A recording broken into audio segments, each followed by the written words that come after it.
as Wilco makes a run ahead of him. Bergkamp suddenly changed pace through the centre. It's Bergkamp! That's magnificent!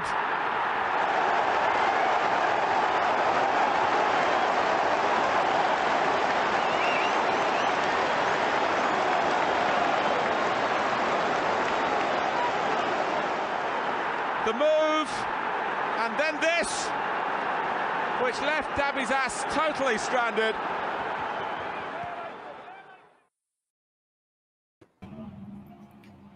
Hello and welcome to Bergkamp Wonderland. We are an Arsenal podcast, and I'm delighted to tell you that this week's podcast is named after my sex life. My name is Kris. I am your host, and this evening it is just me and one other. It's Mr. Carl, the legend that is. How you doing, sir? Oh, sorry, I was going to take 26 seconds to reply and see if anyone moaned about it. But yeah, I'm fine, Chris. I'm really, really good. Tired as hell. Do you know what it is? It's getting to that time where summer's over. Like the mornings are darker, the evenings are darker as well. So I don't suffer from seasonal affective disorder, but you know, it does take a toll on your body sometimes. But do you know what? I don't mind it because I like football under the lights. You know, it makes me think of better times when we was in the Champions League and playing under the lights, and it's all good. So, yeah, just life in general. But as you know, Chris, Arsenal always make me feel better when they win, which they did this week. So, yeah, can't complain. We will absolutely get into that shortly. Football under the lights, by the way. Yeah, I do agree with you. See, I definitely do suffer with the sad disorder. I went for a run this afternoon, and it was like, you can just tell, can't you? Like the air's just different, and the trees are different, and the sky's different, and it's just like, oh god. So yeah, I'm not. I don't dislike winter, but I'm not a fan. And weirdly, I think about football under the lights. You could think about the glory days of the Arshavin goal against Barcelona and the Van Persie in the new camp, and so many memories of football under the lights. Weirdly, I can only ever remember like Chris Kiwior playing against Forest for Arsenal in like 1994. I don't know why. It's just one of those things that comes to mind. I have no idea why. Anyway, right. Good evening to everybody who's in the chat. I see you, regulars. I see you. And for those of you who are in the live chat tonight, we have something that you might like, because there might be something that you might be able to win. We will let you know more at the end of the show. See what I'm doing there? I'm making them stick around so they can't leave because they want to win something at the end of the show. So clever marketing, that is. Anywho, we're with you twice this week. Not once, but twice. That's right. We're testing our new formats for Champions League / European nights this season. Hopefully they're all going to be in the Champions League, but you never know. So we are going to do the weekend's game, of course, the 1-0 win at Everton, which we'll do in a second, myself and Carl. And then on Thursday, we shall return with a post-Champions League discussion, win, lose or draw as well. So we will be back on Thursday. So 2 shows, 1 week, you lucky devils. Right, Carl, just me and you tonight. So we'll have plenty of time to back and forth, if you will. But let's get into the meat of yesterday then. First win at Everton, I believe, is in 6 attempts. I think I'm right in saying. 2017, I believe. Is it that long ago? Jesus. Yeah, it was 6. Was it? I vaguely remember. Wasn't that? Didn't we? Who scored? Was it? We thrashed him like 5-2 or something like that. On the last show that I was on, Danny tested my knowledge and asked me who scored. And it was Lacazette. It wasn't Lacazette, Ozil, Ramsey, Koscielny, I think, popped up with a goal. Yeah, that rings a bell. Someone else I can't remember, but I got 4 out of 5, whoever it was. But it's a long time, and it's one of those places where you think Sanchez, that's the one. It was Sanchez. Yes, Alexis. Yeah. So you would think that Everton's one of those teams where you would think that we would go and beat them all the time, and we have done, but it just seems to be a little bit of a hoodoo ground for us, and I don't know why. One of the things I just can't explain. Everton is one of those old school grounds, for four sides, really small pitch, like the fans are right on top of you. And I just don't know why we just, for some unknown reason, just couldn't win there. And it's really strange, especially how poor Everton are. I mean, if you remember last season, I think Everton lost something stupid, like 7 games before they played us. They already got their new manager bounced because Sean Dyche came in, and then proceeded to lose another 10 games, something along them lines. It's just weird how football works out. But, you know, they always say, as you know in football, Kris, if you're on a losing streak, play Arsenal and you're guaranteed a win. And you'll be back. Yeah, 100%. I vaguely remember, didn't we beat Everton post Invincibles? And didn't Nielsen score from like 30 yards? I seem to remember that. I think that was at Goodison, like years and years ago. But that's one memory I have. But most of the memories are just a bit shit, really, to be fair. And, you know, we're an Arsenal podcast, so we can say what the fuck we like. Can I just take this opportunity to say fuck Everton and fuck all their fans? Because that club is an absolute shit show and I have absolutely no time for them. And I hope they get relegated. In fact, I hope they go bust. Absolute cretins. They've turned into a real shit team. They have, haven't they? Everton are one of those teams where back in the day you may kind of liked, but lately they just turned into a real lead. I don't know what it is. It's the fact they can't play football, Carl. They literally can't play football. Now, whether that's the managers they've had but you know, yesterday they literally spent 45 minutes just kicking us up in the air. Like, what is this, 1995? Like, get a grip. I mean, to be honest, any Jesus Sean Christ. Dyche team is going to do that because I don't think there's any Sean Dyche team that plays proper football. But yeah, it's just, I don't know. My overriding memory, I think it was last season. And if you remember when Ben Godfrey stamped on Tomiyasu, got away scot-free, nothing happened to him. And you're just like, really? Like, seriously? And just, yeah, I'll get into it about the foul on Saka as well lately. But like, yeah, you're right. Just one of those teams where you just tell Sean Dyche, his team talk was, stick it to them. Arsenal don't like it rough. You know, just them score some out of ice, like stupidnesses that he does. I thought it was very apparent from the off that their tactics were very much, we did it last year, we'll do it again. It was very much the template was there, wasn't it? He was trying to get involved.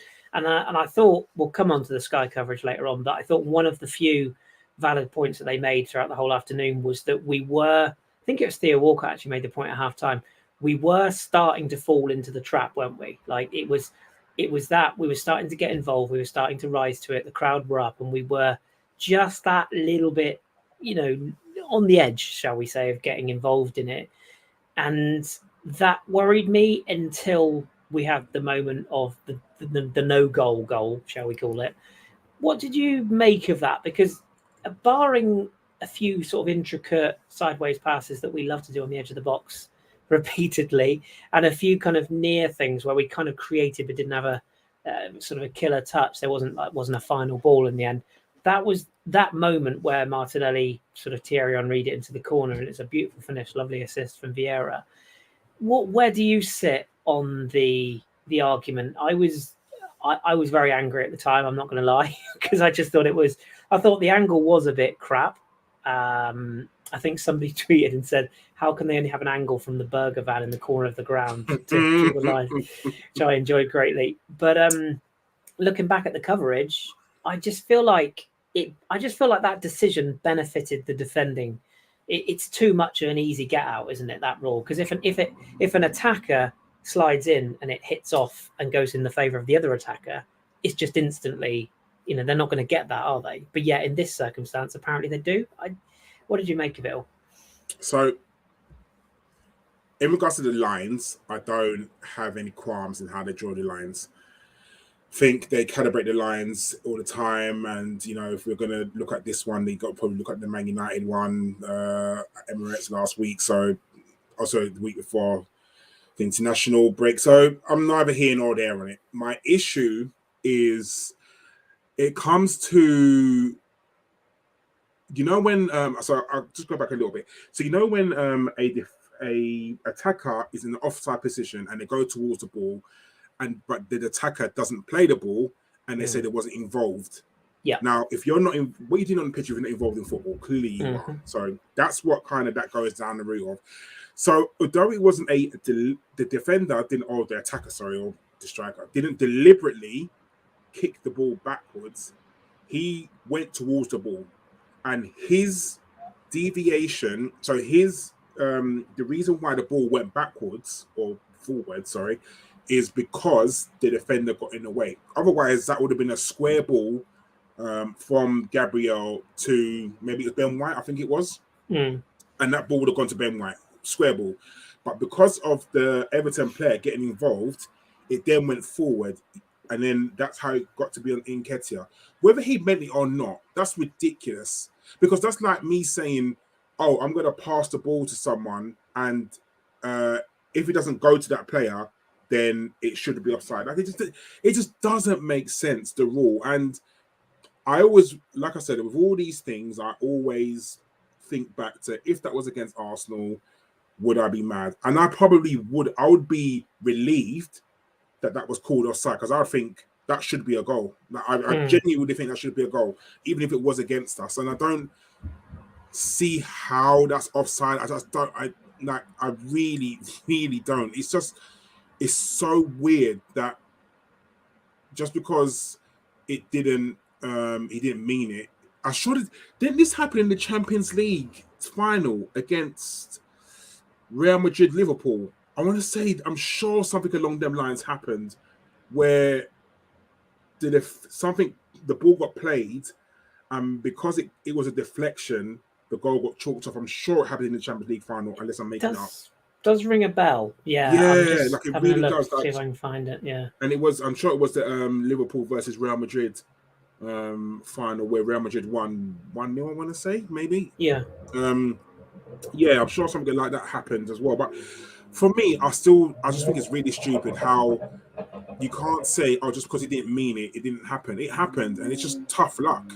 It was really, I don't know, it was a good finish by Martinelli, and I think brilliant, but I don't see how that's chalked off. And I know offside is offside, but that rule is ridiculous, like really ridiculous. And they're meant to be favouring the attacking players, but they're not. They're finding ways to chalk off goals rather than give goals. And I find that in a lot of Premier League games, maybe just Premier League games, in all games in football, they're finding reasons not to give goals rather than reasons to give goals. And that was one where you can class it as unlucky. I mean, within the rules, Kris, it's an offside. It is. If that's the rules, then it's offside. Yeah. But it's a stupid offside rule, like really stupid offside rule. Well, doesn't it come down to that consistency thing as well? Because you look at, for example, I know it doesn't affect us, but you look at, for example, that this interfering with play thing. Let's not forget that Nathan Ake decision against Fulham for Man City. Exactly. You know, where it's like blatantly offside. Rashford last year. Exactly. Just ridiculous. And I was just going to say, we saw other circumstances. Anthony Gordon flinging himself to the floor at Newcastle. Granted, the goalkeeper shouldn't be out where he is, but that's a blatant dive. I mean, he's going down about 4 hours before the game kicks off. He's that early. And a bit of a side note rant here, but let's be honest, not a lot happened in the Everton game, so we can sidetrack ourselves a little here. I'm really concerned about the level of refereeing we have in this country. I watch, as you know, a lot of European games, not as much as I used to. Granted, most of it is Liga and Ligue 2. That's generally where I watch the rest of my games. But I flick on for a bit of Bundesliga here and there, and a bit of Serie A, Forza Milan, by the way, Inter, that is. But I watch a fair amount of games, and I don't see with a lot of the referees in other countries is I don't see this holier than thou element. This I get the impression that English or British referees or referees in the Premier League, they all want to be celebrities, don't they? Like there's this joke going around about like celebrity Big Brother refs, because they want to be celebrities. This is what bugs me about it. We had the incident with Paul Heckingbottom, didn't we, at Spurs, where he was sort of saying that the referees were telling him, well, if you don't want to waste time, then your goalkeeper just needs to get rid of it. Now, Sheffield United were wasting a bit of time in that game. I think it's fair to say, and there was probably a bit of salt in his comments there. But if that really did happen, and the referees really are saying that to managers, who the fuck are they to say how that we should be playing it? But when they're putting these laws down, and you see some of this footage we've seen this season from VAR and the way they talk to players, and there is this David Ellery-esque. There's this no player. I'm the referee. You all abide by my laws. We will play how I want to play. It's a bit embarrassing, isn't it? And don't get it wrong, you do get other referees on the continent. I'm sure there are a few. There's a couple in France that I know of. Clement Turpin's probably the best one. He's got a very I'm in charge aura about him, but he doesn't do that thing where like we get in the Premier League where our referees just they almost like refuse to even speak to players. And do you remember that famous? I think it was Mike Dean at Old Trafford where a player sort of brushed him and he did that. He's like, "Don't you dare touch me! I'm a referee." And I just feel like until we get referees who understand players, I'm not talking about like Rain Rooney swearing in players' faces, etc. But I just feel like there has to be a human element. Did you see Zinchenko yesterday trying to ask the referee a question towards the end of the game, and he blatantly just backed up because he knew he was going to get booked if he carried on asking the question? How are we living in a world where players cannot ask a referee questions? What do you make of the standards this season and what we're experiencing? Because for me, it's just ruining the game. Like you say, there's whatever happened to the days of attackers' advantages and the spirit of the game. It's just so strategic and numbery. So in all walks of life, Kris, people make mistakes. To error is human. I don't know about that. I'm perfect. Obviously, Kris, come on now. But apart from yourself, everyone makes mistakes in life, in their job. I've made mistakes in my job. Everyone knows what I do for work. My job is very high profile. If I make a mistake, people know about it.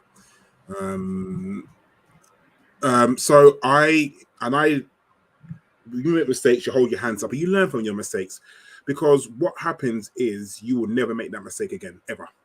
Because you think to yourself, I've done that, so I know because if you do something bad or do something wrong, you should get told off, which everyone should do. I've been told off in my job before, and you think to yourself, I'm never going to do that. My issue with the referees is that they're making mistakes week after week after week, and nothing gets done. Nothing gets done. I mean, or in public at least anyway. You don't know what happens behind closed doors, but if something did happen behind closed doors, the same stuff wouldn't happen over and over again. These referees seem to be on some sort of pedestal where you can't say anything bad about them, because automatically you get sanctioned by the Premier League or the FA, bringing the game to disrepute and whatever. So you can't question referees. You can't even say to referee, why did you do that? What your rationale behind that? So my issue is consistency. And I've said this time and time again with the PGMOL, and I think Josh sort of agrees with me. It's either corruption. Sorry, who? That ginger guy, the one. The Brighton fan. Oh, yeah. The one who never watches Arsenal games ever. That's the one. It's either corruption or it's incompetence. And I'm really sorry to say that there's no in between. There's zero in between, because you can't be that bad consistently all the time. I'm not saying referees don't have a hard job.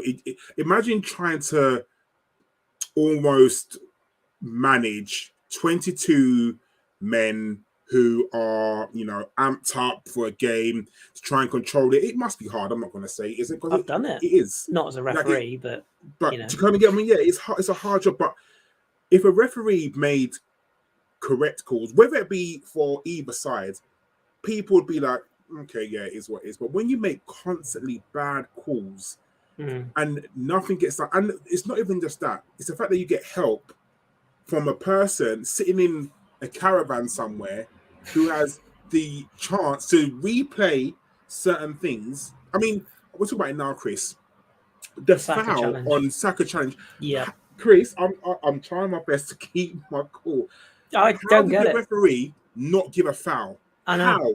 I know. There was not just a foul; it's a booking. Like it's a ridiculous challenge. It's out of control. The issue is that it was about, and I know because I watch F1, I do stuff in tenths of seconds and things like that. But it was over a second and a half for that challenge. So Saka plays the ball, and then the challenge comes in, and the referee has a cheat to look at it and think that's not a foul.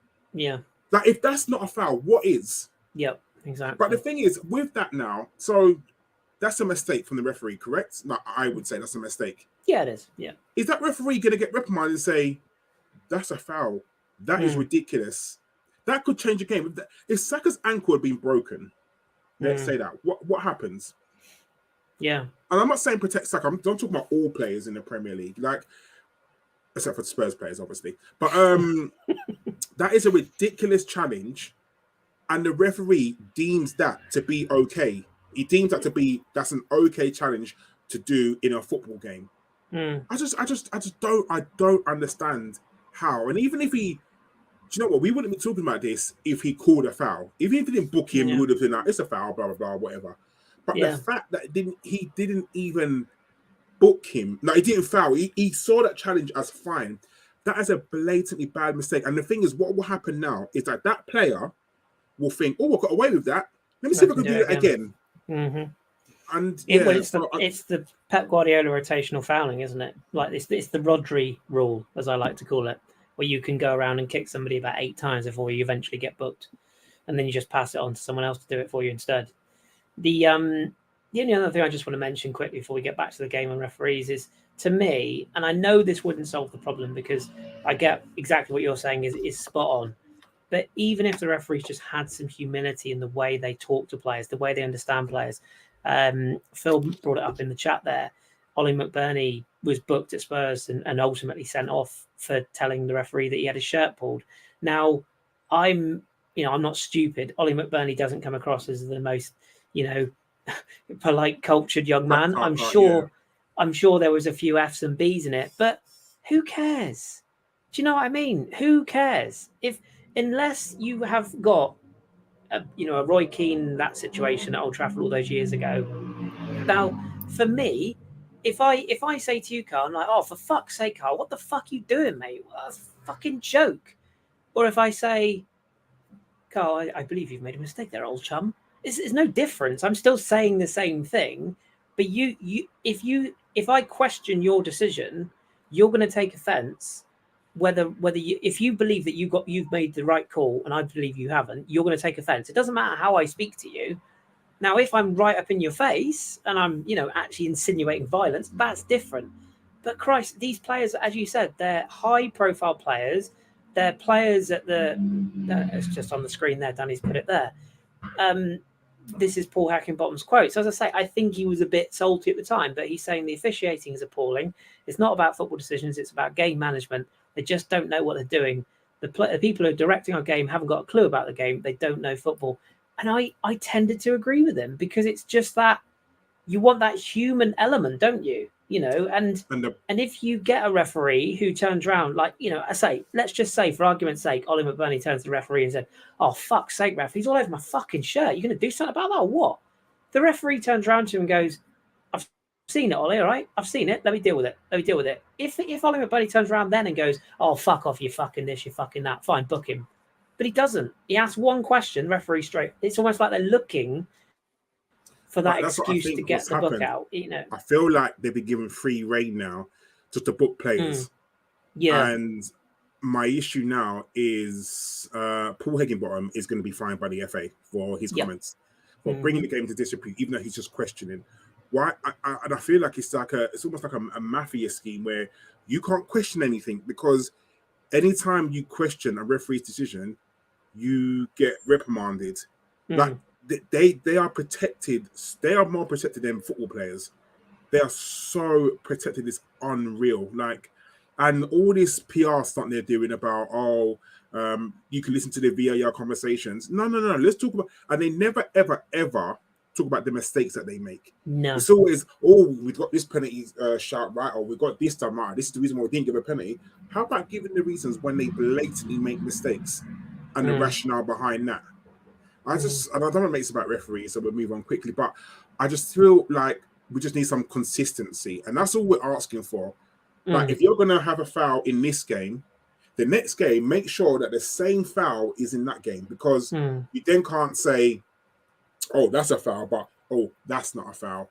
And you're right, the referees are just arrogant because they have now been given free reign. Don't take any shit. You can just tell in that meeting, Howard Webb sort of booked them all in. It was like, right, guys, we're not going to take no shit from these players. Any lip, we just book them straight away. And you just think to yourself, some humility. Like, even if they just took the players aside or to the captains and said, look, I know this, like, you think of something like next week when we play Spurs, it's going to be an amped up game. Both teams are unbeaten. Both teams are going to want to go for it 100%. So there are going to be some challenges. There are going to be a lot of F-bombs and things like that. It's a derby game. And I understand the referees' tolerance may be a little bit high. But if the game starts getting out of control, as a referee, the first thing you do, captains to me. Or every other player, go away. Every other player, fuck off, go away. Captains, I understand that this is a North London derby. I understand that you both want to win. But these challenges are getting a little bit too much. I'm going to give you 1 minute to go and talk to your players. You tell them, I'm not expecting the game to be played like on a school ground, but these challenges are getting a bit too much, so just calm down a little bit, because the next challenge that I see, and it's out of control, they're going to get booked. Captains, go away. Do you know what that would do? That would absolutely, whoever the captain is, they would go down to their players and say, look, guys, look, the challenges are getting a bit rough. Let's just calm down. We want to keep this 11-11. We've seen it. We've seen it done. I actually think the referee did it at one point yesterday with Odegaard and Tarkowski, didn't he? I think towards the end he pulled them both together. So it's proven that system works. So as you said, it ultimately all comes back to that word consistency. Let's bring it back to the game then, because after 26 seconds of joy, we did get the what proved to be the winning goal. Martinelli hobbling off with that hamstring injury. I wouldn't expect to see him back for a month now. Currently, it's a grade 1 is it? hamstring injury. So I think they're saying 3 weeks, but Arsenal also call it a month. Yeah, I was going to say call it a month. With hammies, you can't take a risk, especially with a player who relies on pace. So realistically, that's probably a month. So that may well give Leandro Trossard an opportunity to get some games in, and he took that brilliantly, didn't he? I do love the thwack of a post or a crossbar when the ball goes in as well. That's always posting in is always always a pleasant experience. And there's no better goal than a ball flying past ADHD Pickford, as I like to call him. What an absolute tool that man is. Hands. But yeah, T-Rex arms. You can't save it. Anyway, but we'll come on to keepers later on. But yeah, delicious strike. Not 100% sure I buy what Leo Trossard said post-game and Arteta when saying they'd worked on that in training. I'm calling bullshit on that, if I'm honest. But there was definitely a routine to the short corner. I think probably Fabio Vieira should have got the shot away. I think his touch was a bit heavy. But nevertheless, we had the composure to work it cleverly, and what a finish. And he's a player who, barring a few, he's had a fair bit of bad luck, hasn't he, in terms of the goal at Leicester. I think he got chalked off last season. He's at the bar a few times, but he's one of the best strikers of the ball I think we've got at the club, and I think he hit that with his wrong foot, he was saying post-game as well. It's a bloody good strike for his wrong foot, wasn't it? It was brilliant, and he's someone that, kind of deserved a chance to coming into the game, and he'll get it now. Martinelli's out, because he'll definitely take that left wing position. But he's a really good player. And, the fact that we could have got Modric, and who knows what Modric would have been like under Arteta, we don't know. But the fact that we didn't get Modric, and we ended up with Trossard, and I feel bad saying that we ended up with Trossard, because he's such a good player, and he is like a really good striker off the ball. And I think, whereas with Martinelli, you may lose a little bit of pace in the team, I think with technical ability, you gain something with Trossard. And maybe he's a bit more of a goal threat, because he'll be more willing to take on shots. I mean, the game may change a little bit with Zinchenko playing obviously behind Trossard, because he's probably used to doing that quick touch passing with Martinelli a quick cut back, and then obviously getting the goals that way. But I think whereas now Trossard will be able to get the ball, trap it, come inside and hit it. So, you know, it remains to be seen how we play. But I don't feel like we lose anything with playing Trossard. I think we probably gain more because we'll probably end up having more shots on target, which is obviously a good thing. But yeah, all credit to Leo Trossard. The game was kind of petering out a little bit. I felt like when he came on, he had a little bit of a hard time. He wasn't really finding the rhythm of the game. And then obviously we got the goal and we started to play a little bit better, which was obviously brilliant. But yeah, more credit to him. It was a brilliant strike. Nice little cutback from Bukayo Saka involved, which is obviously always a good thing. So yeah, I'm happy. It always felt like a one-goal game, didn't it? Or a one goal and then a breakaway last-minute second type of game. It never really felt like it was ever going to be more than the one goal. Individual performances as well, couple to highlight. I thought Zinchenko's second half was very good. Something about his performance in that second half, he just seemed to. His passing was exceptional, I thought, in that period of time, and his link play from that left-hand side was excellent. And dare I say, his defending was quite good yesterday, which, when all said and done, is what he's in the team for. The other two I want to highlight was Declan Reiss and William Saliba, because I just felt those two together for very different reasons were really key to that performance yesterday. Saliba's sort of calmness, and there was one moment, I think it was Beto went running down in the first half, didn't he? Sort of decided to take on Saliba. He just casually went, no, mate, no. Just sort of ushered him out of play. But it's not just what he does when he's actually defending Saliba, but it's that calm presence that he has, that he brings to the team. And that's why I brought up Declan Rice, because for me, it's quite similar. Somebody, I must remember to tweet them back, actually. Somebody tweeted me yesterday and said, like, thoughts on Rice. I feel like he's massively improved us without being spectacular. Do you know what I mean? Like, obviously, we had the moment against United last week. Fantastic. But I just feel like he's a player that has already come into the team, and it feels like he's always been in that team. Do you know what I mean? He's just come in. It's been very seamless. He's playing 2 or 3 different roles in the same game, i.e. he's moving from sort of holding midfielder to 8, sometimes in at 6. He's just very Rolls Roycey, isn't he? And that's why I like the element of him and Saliba together in that performance. I just thought they were both really good yesterday. I think you took the words out of my mouth, because I was going to use the word Rolls Royce. We can't have 2 Rolls Royce, maybe a Bentley and a Rolls Royce in the same team. Do you know what it is? The biggest compliment I can give to Declan Rice is when Thomas Partey gets fit again. I don't know if Thomas Partey gets back into the team. Yeah, I was going to. And that is the biggest compliment I can give to Declan Rice. He's come in and he's just. I feel like he knows his role, and when he plays that 6 and he's got 2 attacking players in front of him, like Vieira and Odegaard, he knows what to do. His job is to break up play, get the ball, give it to the attacking players. And that's what he was good at West Ham, breaking up play, getting the ball. There was one time yesterday, I don't know if you remember it, where I think Everton managed to get the ball back, and he ran back, got the ball, just turned and played it forward. And I just thought, that's what we're missing, because if Declan Rice weren't there, and that was, say, last season with Granit Xhaka, Everton would have broke on us. But Declan Rice's desire to get that ball back was just effortless. And yeah, I think he is just a calming player. And you're right. I think he looks like he's been in that squad a long time. And that's obviously a compliment to give him. And I think that he's going to improve. I mean, remember, we're only, 5 games in?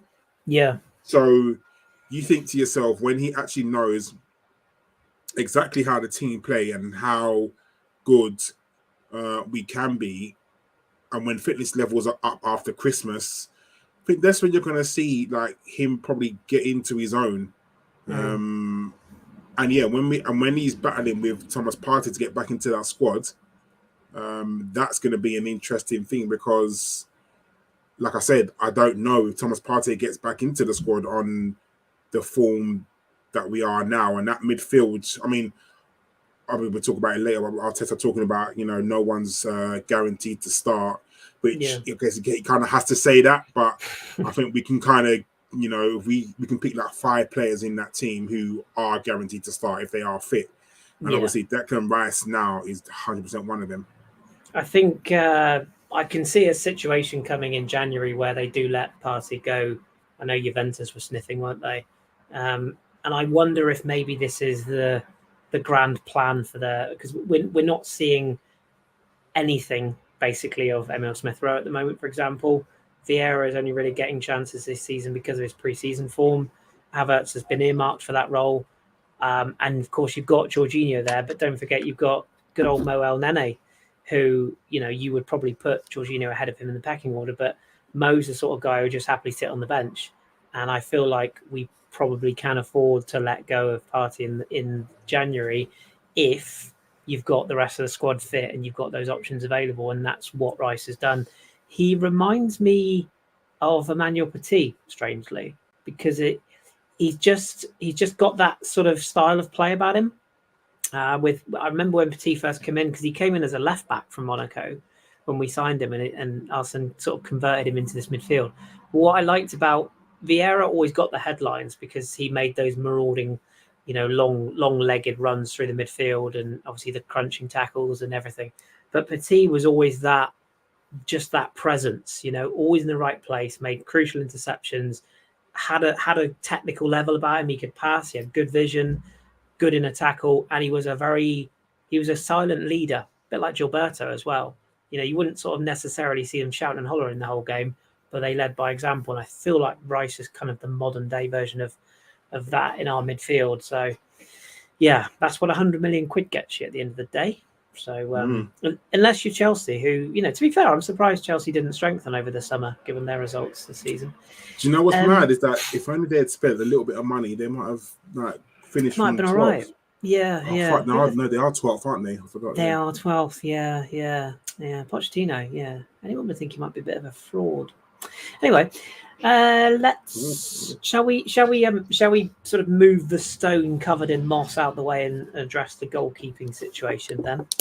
Because I have a lot to say about this in terms of Arteta's comments afterwards, but we'll come on to that in a minute. What do you make of the actual decision? I mean, what did you see it coming? Because I didn't see it coming in this game. I thought we'd see it in the Champions League. I didn't see it coming in this game. I saw it coming, but like you, Kris, not in this game. But looking back in the hindsight, if you were going to change your team against any team, it's going to be Everton, isn't it? Because let's face it, they are, as you call it, dog shit. I don't have a problem with it, if I'm really honest, because at some point you have to give people game time. I'm going to talk about Emile Smith-Rowe later, but at some point you have to give him game time. I mean, yes, he's here on loan, but we're going to make it permanent at the end of the season. And to throw him in at the Champions League game, I don't think that should have been right, because Aaron Ramsdale got us to the Champions League, and he's earned the right to be. He's earned the right to start the Champions League game, because without his performances last season, we wouldn't have got into the Champions League. So for me, the first game at the Emirates in the Champions League should go to Aaron Ramsdale. 100%. That's what I think.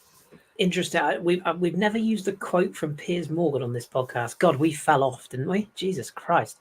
For those that are not watching YouTube, Danny has just put a post up on the YouTube live page, which is from Piers Morgan, suggesting that Mikel Arteta humiliated Aaron Ramsdale by dropping him for David Raya.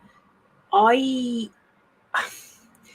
really torn on this one, because I sort of feel like the reason that a lot of people are upset is because Ramsdale's a very likable guy, and he's obviously English, and you know what I mean? If this was Martinez, Leno, an insert goalkeeper name here, I'm not sure anyone would really give a monkeys. Do you know what I mean? But I feel like because Ramsdale's so popular, and I know a lot, listened to a lot of podcasts, a lot of people have been voicing their opinions on this. We didn't bring Raya in to be second choice, did we? We maybe brought him in to be joint first choice. But for me, when I take away the fact that I quite like Ramsdale as a bloke and as a leader, and I think he proved me wrong because I thought we overspent on him at the time. I no harm in admitting that. But when you take away all of the loyalty and the favour we have in him and all the saves he made last season, when it comes down to it, Raya is a better goalkeeper. Do you agree with that? That's kind of how I see it. I don't. Do you know what? I'm gonna say I don't know, and the reason I want to say I don't know is because I feel like I've seen enough of David Raya. I don't claim to have watched a lot of Brentford last season. I saw a few clips of him. I think the stats between those two are very, very similar. So I don't want to say that one's better than the other. I think once I've seen both of them play consistently, then you can make a decision. I mean, by all intents and purposes, David Raya got a clean sheet on his debut. I mean, he had nothing to do. He didn't have a save to make. I'm not going to lie to you, but I don't know. And if you used to put a gun to my head and say if you can only have one to start the goalkeeper for the rest of the season, I don't know who I choose because I have not been the Ramsdale's biggest fan for the whole season. I think Femi could attest to that. I've questioned Ramsdale. I thought sometimes he just has a brain fart moments where he just goes, his brain just stops in the middle of the games, and there's a bit of Pickford in there, isn't there? Yeah, he just does occasionally silly things. It's almost like boredom because we don't have a lot of shots on us. It's like when we do get one, he just goes weird. And I think some of the goals that he's conceded, like if you think the one against not Forest, who's the team that scored? Yeah, that one was just stupid. There's some others that he's conceded, and he's just like, come on, you should be better than that. But without him, without somebody saying, but for every bad thing he's done, you can think some of the good saves he's done. Do you remember the free kick against Leicester? Where the Anfield save from Salah. The Anfield save. Do you know what I mean? So there are, for every bad thing he's done, he's done something good. So I'm not saying he's a bad goalkeeper, but like you, Kris, when we first brought him in, you can look at my Twitter, I'll be very honest. I was like, why are we spending 20-odd million on this guy who's been relegated 3 times by 3 different clubs? So I was absolutely livid. Absolutely livid. But you know, he's proven me wrong. Like, I feel like he did need competition because last season he had none. Like, he had no competition whatsoever. I mean, yeah, Matt Turner was there, but there was no.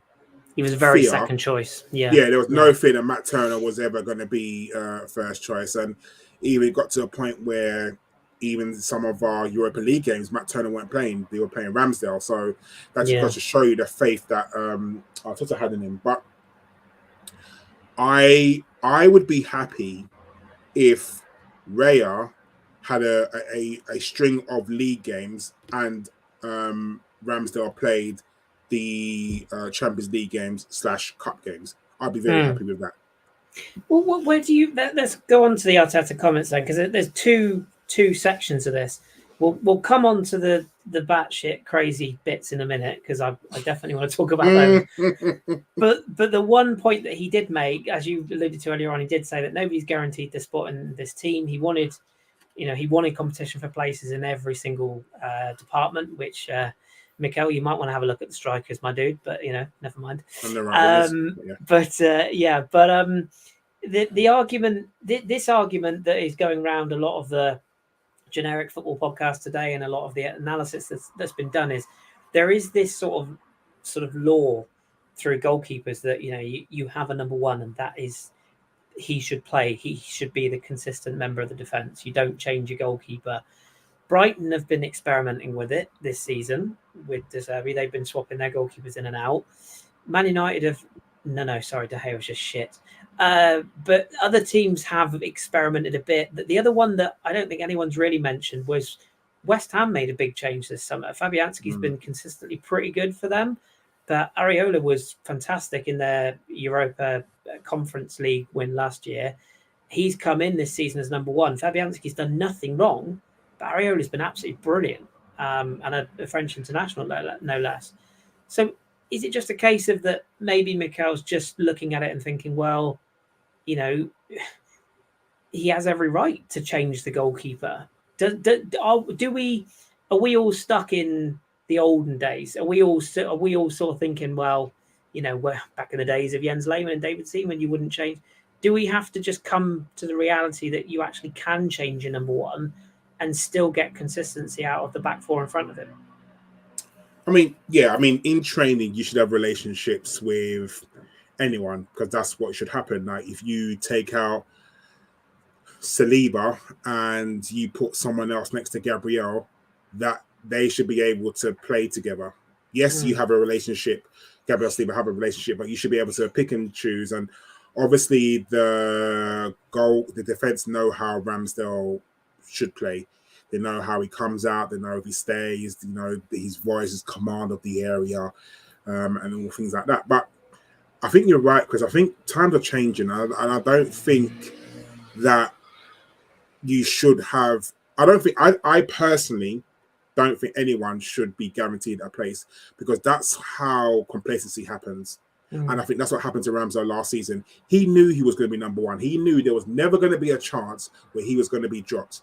Now he's thinking, shit, I need to pattern up. I need to make sure I'm good, because this guy, David Raya, is looking over my shoulder, and he wants my number one jersey. He wants my position. And now I have to be better than him to keep my place. And that's how everyone should be. That's how every single person in Arsenal squad should be looking over their shoulder thinking, I've got to be better than the person behind me because I could be dropped.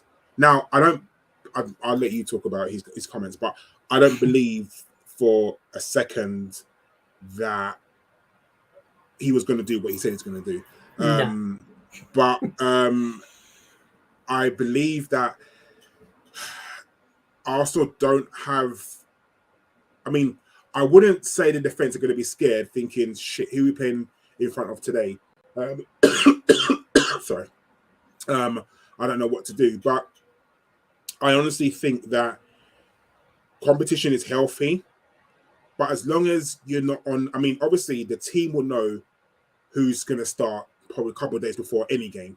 Like, the team will know who's going to start on Wednesday. They know that already. They're not going to be told that when they get to the ground, oh, by the way, you are playing. Like, it's not like that. Like he's in films and Football Manager. Like, you pick your team way before. And my issue, I don't have an issue with it. I just hope that it doesn't cause content, because I don't know if you've seen another report. Apparently, Bayern Munich are on radar, and so are Chelsea for Ramsdale. Ramsdale signed a new contract last season. He's not going anywhere. He's not. Sorry. But is there an element of protecting his value with that, do you think, now? When you look at it now and you go, actually...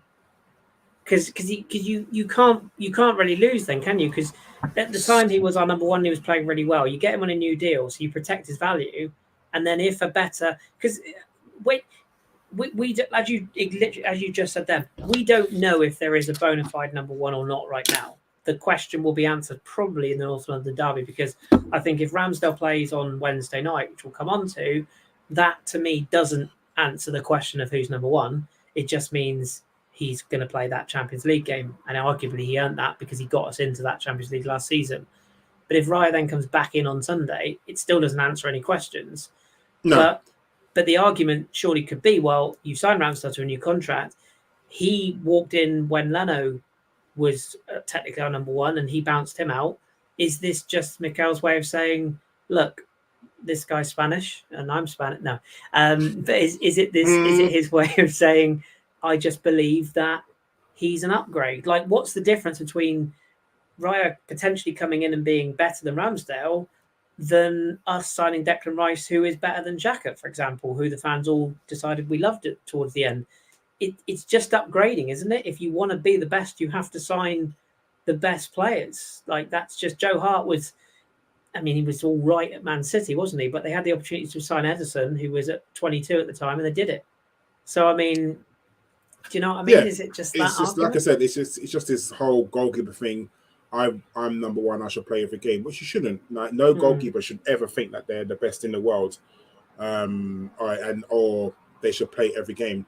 Competition is healthy, and like I said, as long as in training your back four is playing with David Raya, and then second half they're playing with Aaron Ramsdale, you can see how they are.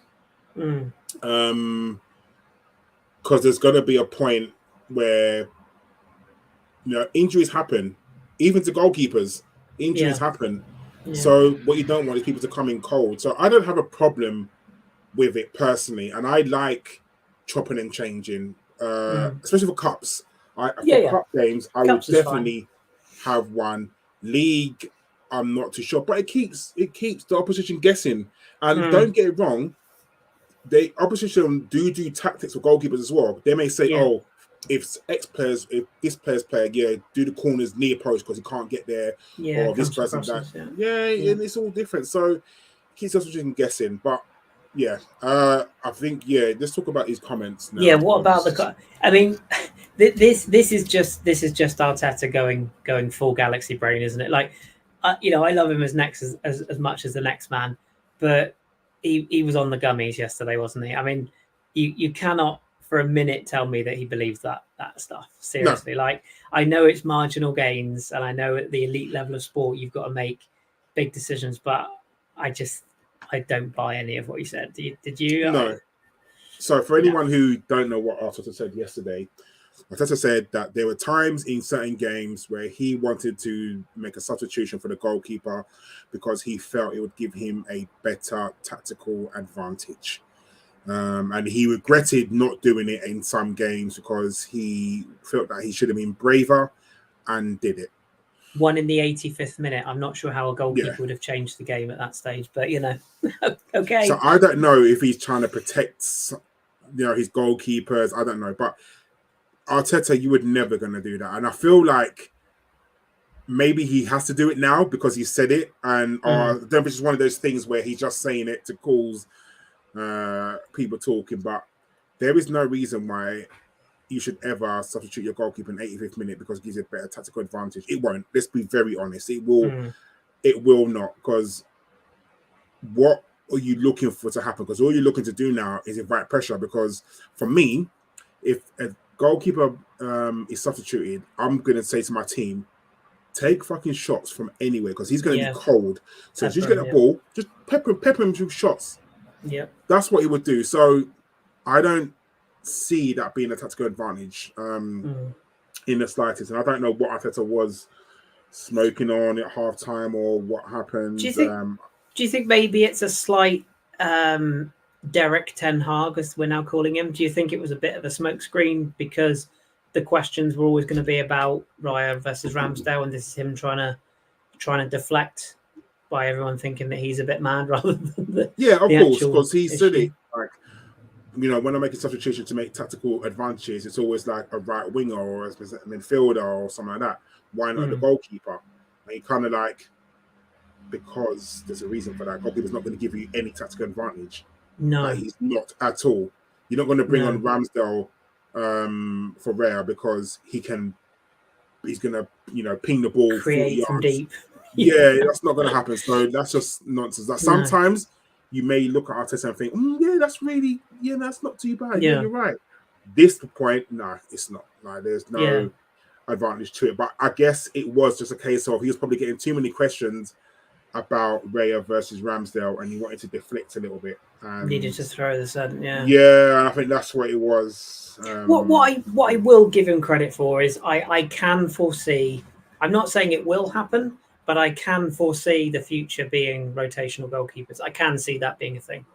The fact that Brighton are doing it, and isn't it funny how Brighton have done it and nobody's really mentioned it at all, and yet we do it, and it's like, so it's funny how that sort of goes. And I wouldn't be surprised if more teams do look for goalkeepers, because to be fair, I think even towards the end of the season, weren't Man City playing Ortega in a few of the quote unquote shittier league games while they're in the Champions League? So I mean, I think they wanted to get him his medal, wasn't it? Yeah. It is a weird one, and it will be interesting to see who is in goal, not just for Wednesday but also for Sunday, because you do feel like that's going to be interesting.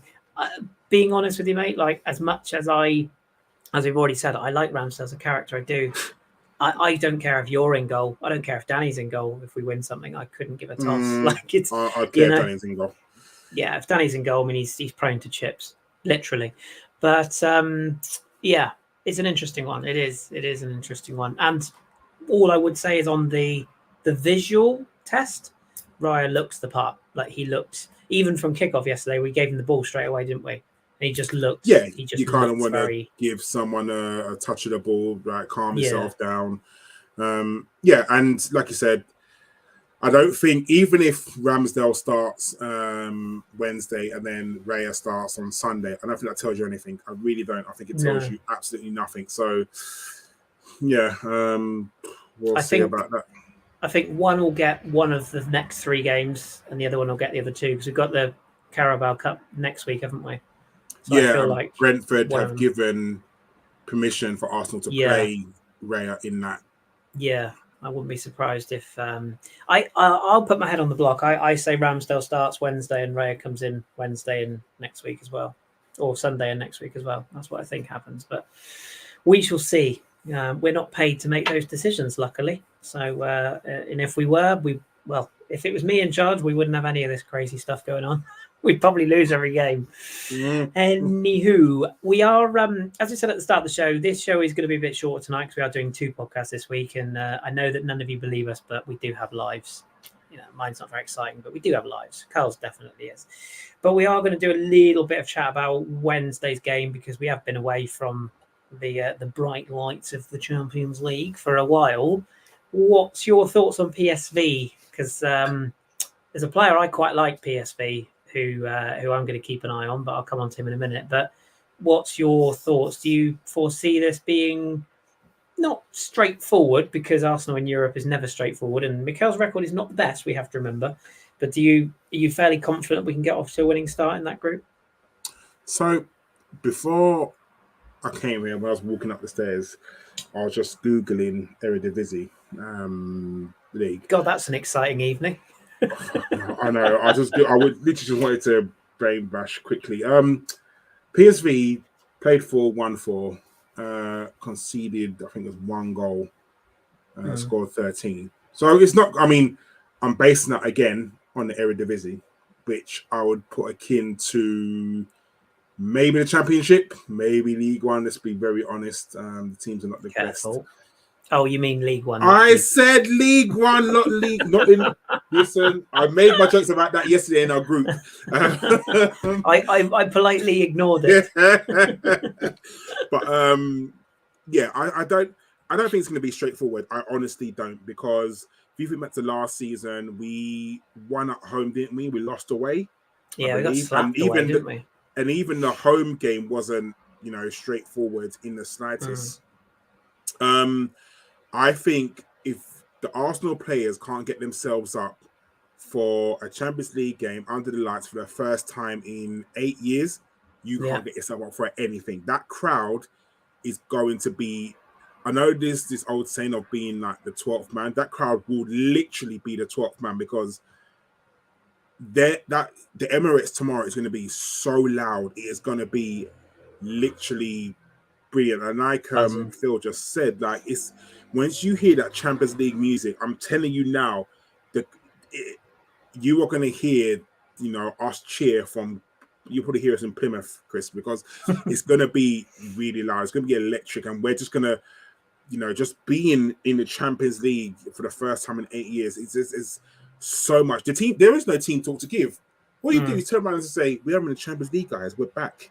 That crowd. When you go out there, listen to that crowd. Just listen to it, and I should tell you everything that you need to know. So, yeah, and some of these players, it's going to be the first time. I mean, we've got a lot of experience. We've got a lot of experience in there, but you think of someone like Declan Reiss, the first time he's playing in the Champions League. David Raya or Ramsdale, first time they're playing in the Champions League. It's going to be Gabriel, first time playing in the Champions League. we've got experience as well because we're going to have Zinchenko, who's played in the Champions League before, so that's fine. We're going to have Jesus if he starts. Odegaard, I think he played for. Did he play for Real Madrid? I think he did. He must have played. Yeah, and also you think Saka as well. The first time he's going to play in the Champions League. Yeah, that's nuts, isn't it? Yeah, crazy. So these guys are going to be up for it, and I don't think it's going to be a straightforward game, but I think it's going to be an absolutely electric atmosphere. Yeah. For those who don't know, PSV, so they typically play a 4-2-3-1. So kind of, a lot of teams play that kind of formation. They've still got Luke de Jong, who I seem to remember caused us problems last season. They do not have Xavi Simons anymore because he's gone back to PSG and then back on loan to Leipzig. So that's one good thing because he is a hell of a player. But they do have two very quick wingers in Bakayoko, I think they signed in the summer, who's a kind of a leggy, kind of tall. It reminds me a bit of, he's a bit Riyad Mahrez-y. He likes to cut in and shoot on that sort of weak foot or in his strong foot coming from the weak side. And Noah Lang is the other wide player who he's been in Belgium. I think he's a Dutch international. He's a classic kind of, I was going to say Anthony, but we won't talk about that. Piece of trash. But yeah, he's one of those players who promises quite a lot, but hasn't really lived up to the tag that he had as a youngster. The one I quite like though is Siberi, who's the Moroccan lads, Ismail Siberi. He was the guy who slapped Rangers about basically on his own in their last qualifier. Mm-hmm. Just looks a real talent. He's actually 22, so he's not really a youngster, but he's had the opportunity to break through this year when Simmons moved on, and I like him. And he's kind of a cam, kind of a striker. He works between two. He's almost like centre forward in the hole, and I think we'll have to be on our guard against him. But yeah, if they play Luke de Jong, I mean, I would back Saliba and Gabriel to deal with him, to be honest. In fact, I'd imagine Gabriel would be the one who would mark de Jong because he's a big, lumpy centre forward. I think he'd quite like the physical battle, and that would allow Saliba to patrol Siberian. I would back Ben White and Zinchenko to keep those wingers quiet. But yeah, they're not a bad side, PSV. Aside from those two in our group, I don't want to jinx anything here, but we've got two other sides that are bang out of form. Sevilla, I think Sevilla won at the weekend, but I think that's their first win of the season. Yeah, They've it's their been first struggling. With Sergio Ramos back in tow there. And the one I can speak a bit more about is Lens, who are currently bottom of Liga at the moment. Lost 5 in a row. Lost 5 in a row. They got beaten by Metz at the weekend, which all credit to my partner Jeremy here. He's a Metz fan. I don't think anyone saw that coming. And that was a home defeat as well. They had something like 34 shots. I think Metz had 2 and won 1-0. It was a classic smash and grab. But they're struggling. They're really struggling. They've got a really good coach. The atmosphere at the Bollard is fantastic, but they're really struggling. For me, and I'm wondering on your opinion on this, do you go, we talked about rotation and everything, do you go balls out as sort of from our position and say, right, we need to get 9 points from 9 first and get these games won? We start at home. We've got the home game with Lens, home game with Sevilla, away to Lens. We've got to go strong in these first 3 games, haven't we? And capitalise on these 3 teams being PSV are in decent form, but should be beating them at home. And the other 2 being off form. We've just got to go after it early, haven't we? And try and get 9 out of 9 from the first 3 games. Yeah, get the group done, qualify, and then do what you need to do. Rotate. Yeah. You cheat these games until we've qualified. Nothing. If we qualify after like 4 games and we're good, then the last 2 games you can rotate the head out of. But until such time that Q is by our name, you got to go balls out. No rotating. No going. Playing a quote unquote weakened team, if you know what I mean. No resting, unfortunately. Because sorry, go on. No, carry on. No, I was just saying that because you don't know what could happen. You could, let's say we beat PSV and then we beat Seville, and then for some reason we say, do you know what? We're going to rest players against Lens. Like I said in the beginning of this show, this team has not won a game in 5 games. Play Arsenal, they turn into fucking prime 08, 09 Barcelona probably. So I'm not trying to rest anyone just yet. So yeah, get the points on the board and then qualify, and then we're good. Because we know that Sevilla, they probably, if they lose 2 games, that's it. They're going to throw their hat into that Europa League spot because they're not going to want to qualify. And it's a tough week, isn't it? Because we have got to think about Spurs at the weekend as well. I mean, you don't want to look beyond the game you've got, but if we can get a good start against PSV and are comfortable, quote unquote, that's when you might want to start looking at giving some players some time off. Oh yeah, I'm hoping so. Like if we're 2-0 up, 75 minutes, then yeah, Saka, get your ass off. Odegaard, get your ass off. Reiss, get your ass off. Maybe not 2. I'd rather have 3. I don't trust. I mean, you think to yourself, Reiss has played every minute of every game.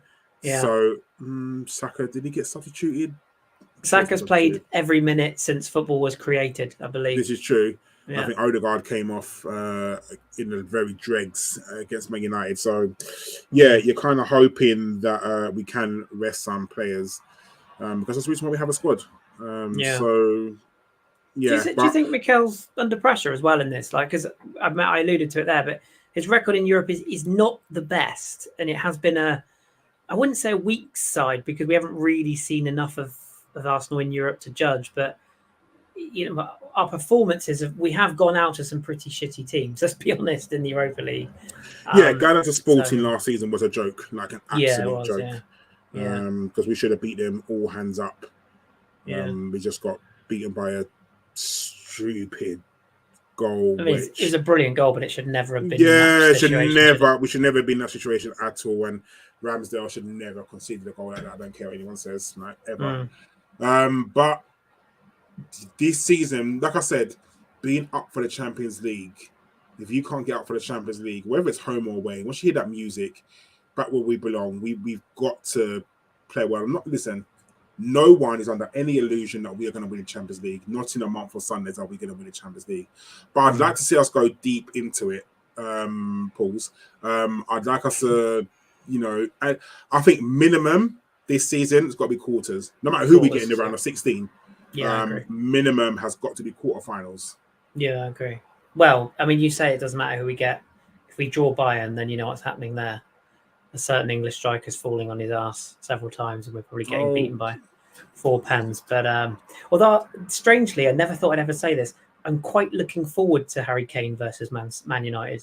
I'm kind of quite excited about that prospect. Dare I say it? But just on that subject. Well, we've got a couple of minutes before we wrap up. Looking at that Champions League field, who are the teams you're looking at in this year's? I mean, I guess Real Madrid and Bayern stand out as obvious, but is there others that you look at and go, worth a watch or worth keeping an eye on? Man City, you can't look beyond the holders. I think no matter what you think about Man City, they are a very good squad. A very good team. That robot that got up front is just brilliant. And once De Bruyne comes back and Rodri, I don't know what the fuck. I don't know what that guy's eating or drinking, but he is just oh god, he's a midfielder. He's very, very good. He's annoyingly good, isn't he? Yeah, he's good. He's also a massive shithouse, which makes it even more annoying that he's good. So yeah, you're looking at Raya. I don't really rate Barca. I'll be honest with you. I don't know what to make of them. Yeah, they've got Lewandowski up front, who's always going to get you goals, no matter what. But I just don't feel. I think they come up against someone good. I don't feel like they're going to do well. I watched Bayern versus Leverkusen on Friday. Friday was it? Yeah. And even that game, I didn't think much. I mean, Leverkusen came back with a very late equaliser. 7th minute pen, wasn't it? Yeah. And I didn't watching the game because I really wanted to concentrate on them. I just thought Bayern weren't brilliant. They're not very Bayern-y, are they? No, they weren't. They weren't brilliant. I mean, I expected Harry Kane. I mean, Harry Kane's always going to get you goals, no matter what. I hate as much as he's a prick. He's a very good striker, and he's going to get you goals. But I just didn't think in that team they were anything special. PSG. I'll be honest with you, Kris. I watched. Who did they play last? And they Nice lost 3-1 at the weekend. Lost 3. Yes, I watched that game, and even that, apart from Mbappe, I can't look beyond him and the rest of the squad. I don't know if that was their starting squad. I don't know if that was the team that they, their strongest squad. No, there's a couple missing. Yeah, but I didn't think anything for them. For example. Yeah, I didn't think that was anything spectacular. And I don't think there's many teams. I think you can't look beyond Real. Bayern will be there or thereabouts. Man City definitely will be. Of the English squads, do I think that we've got the best chance? 100% of the English teams. We are definitely the best of the English teams. Yeah, I agree. You look at the Spanish teams, like I said, the top two. The German teams, you're looking at only Bayern. French, Leipzig. Again. They're in there. Yeah, of the French teams, PSG obviously are always going to be there no matter what. That's the groups for you on screen. Yeah, the Italian teams. I think Inter are dark horses, but I think they learnt a lot from last season. They look really good against Milan at the weekend. They won 5-1, and they just look. Yeah. They look like a side that's starting to click for me. Lazio, the Italian champions. You can't look beyond them. They're very good, but Napoli. Again, Napoli. Sorry, Lazio haven't won a Napoli. Sorry, Napoli. Sorry. You can't look beyond the Italian champions. Again, maybe AC Milan. That is a group and a half. That group. Yeah. I know we talk about it, but you can't. Newcastle getting out of that group is a possibility. I think it really is. I think Dortmund are probably not as strong as you hope they would be. So they're wobbling a bit. So you think PSG, you're thinking that they're going to take that group. About AC Milan are going to be there or thereabouts. Newcastle are going to take points off people, but once people go to that arena in Dortmund, will they be overruled by it? So that is a real group of death. So I don't know, but yeah, I think of the English teams, we are definitely best suited to go further than anyone else. I'm quite looking forward to Jason Tyndall versus the Yellow Wall. That might be quite a good fun, enjoyable, or the Paris Ultras, that might be quite fun to watch. Eddie Howe in What Champions about yourself? League. Like, who do you think, if you was to place, if I was to give you £10 and say, Kris, put £10 on a team to win the Champions League outright, who would you go for right at this moment? I think I'd go Real purely because of that, the squad that they've rebuilt, and it's Ancelotti's last season, isn't it, before he goes off to Brazil. I just feel like, as much as it pains me, it pains me to say that they've got one of the generational talents in Jude Bellingham. He's not the best midfielder in the world, by the way. Have a word with yourselves, England fans, for Christ's sake. But he's very good. I'm not going to deny that. He's very, very good. But let's just rein it in a little bit. But yeah, that forward line, Vinicius and Rodrigo and who's the other one they've got? Modric and Kroos are still doing their bits. Tchouaméni, Camavinga. That defensive side, Militao.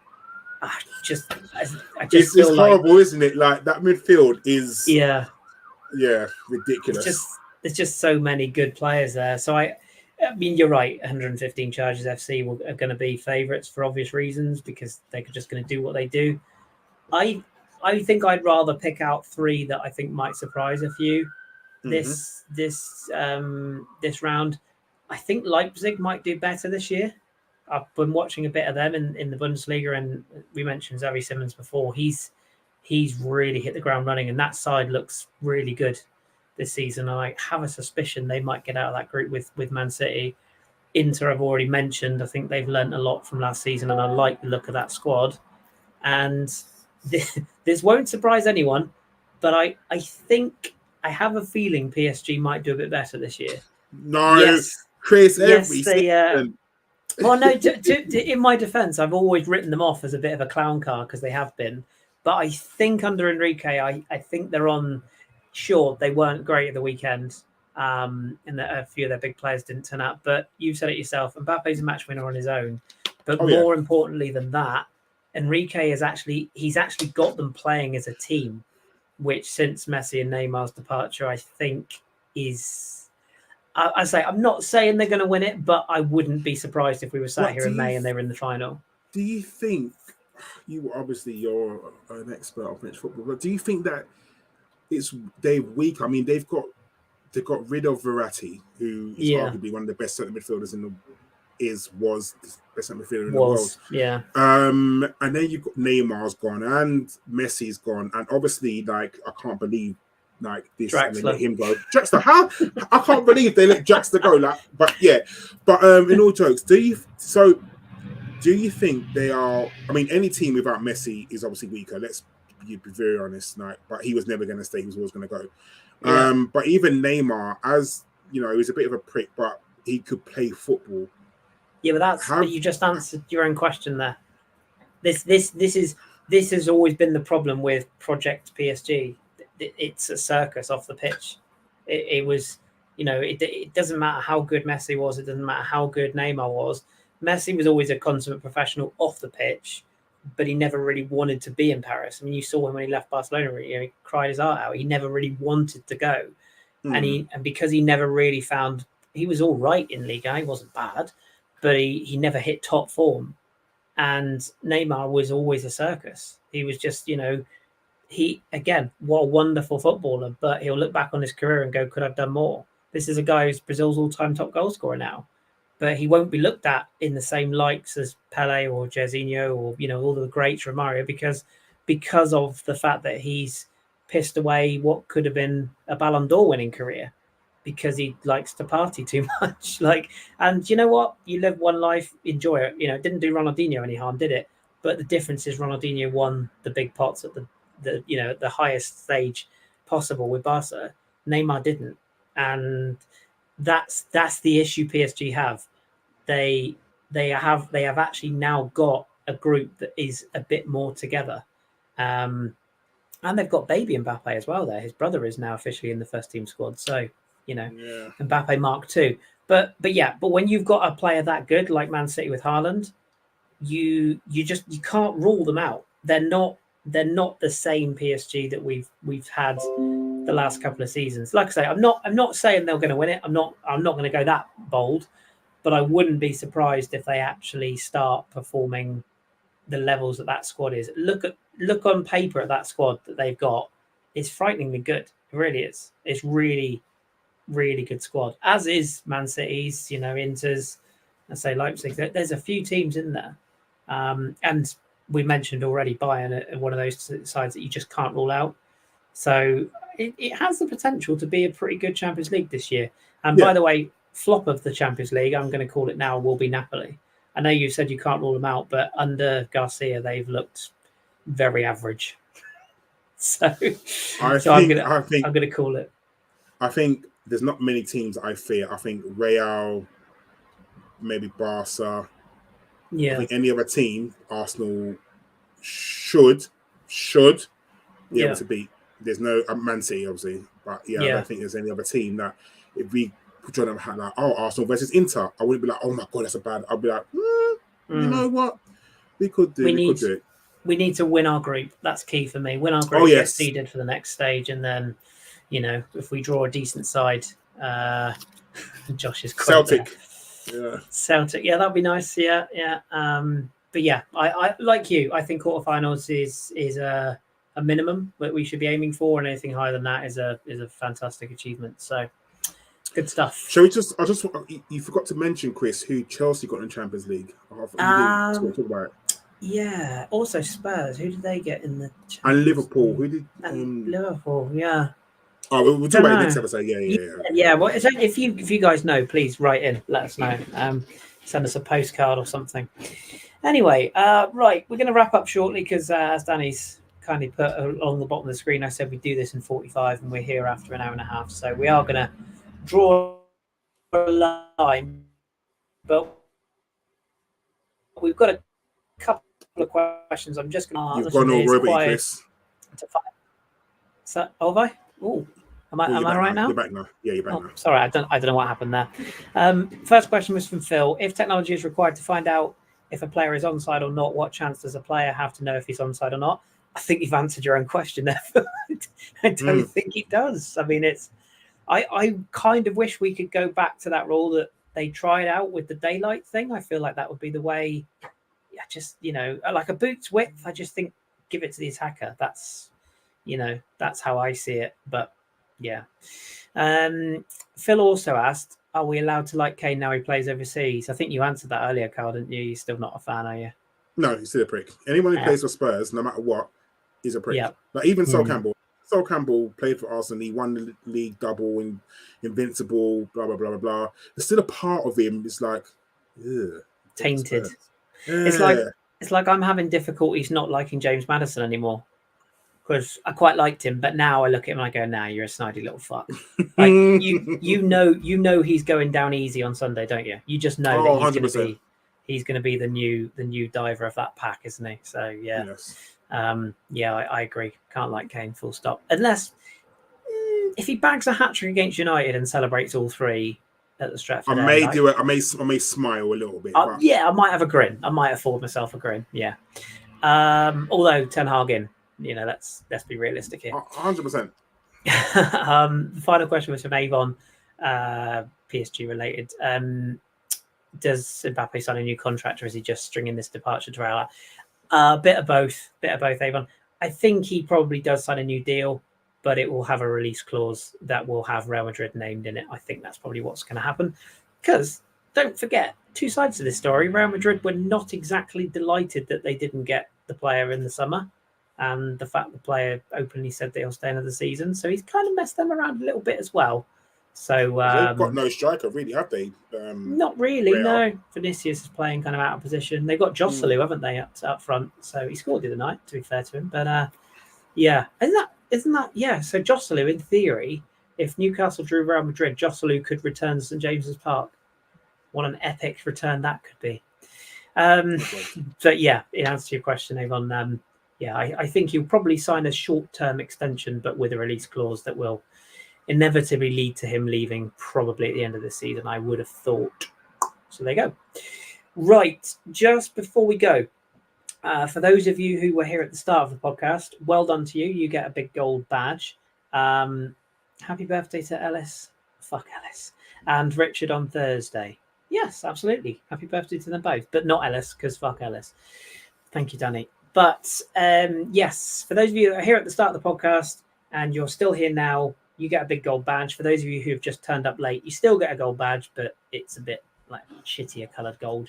We mentioned that we have a prize to give away. You will probably remember we did an interview with Charles Watts with his new book, Revolution, The Rise of Arteta's Arsenal, which we did a podcast on. You can go and listen to myself interviewing him if you wish.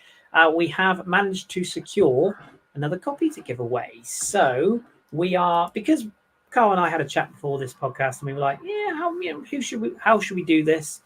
And we thought, why not reward the loyal live listeners, those of you who come in here week in, week out and are here watching the live shows. So here's how it's going to work.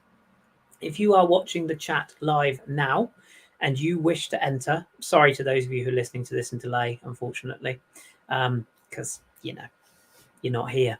But for those of you who are live here now, if you are interested in winning a copy of Charles's book, which will be signed as well, we will have it signed and personalised for you, you just simply need to type the word Arsenal into the chat, into the live chat now.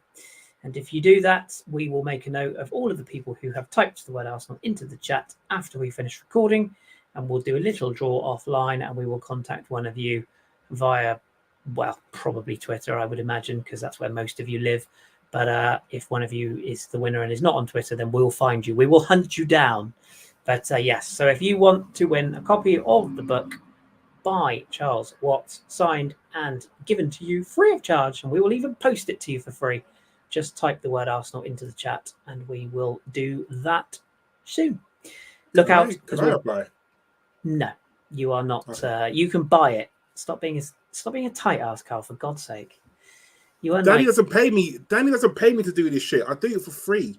Yeah, to be fair, for years he's been saying Femi has got more than money. Like Yeah, that man is richer than rich. And Danny doesn't pay me for this shit. Danny's been saying for the last 3 years, oh, mate, I've got you. The check's in the post. I'm like, you know where I live, Danny. Where's my money? How do you think I feel? I have to host this shit. I have to podcast with people like Josh, for Christ's sake. Well, I don't actually, because he's never here. But, you know, I mean, like, spare a thought for me. I don't get paid. Anyway, never mind. Love you, Josh.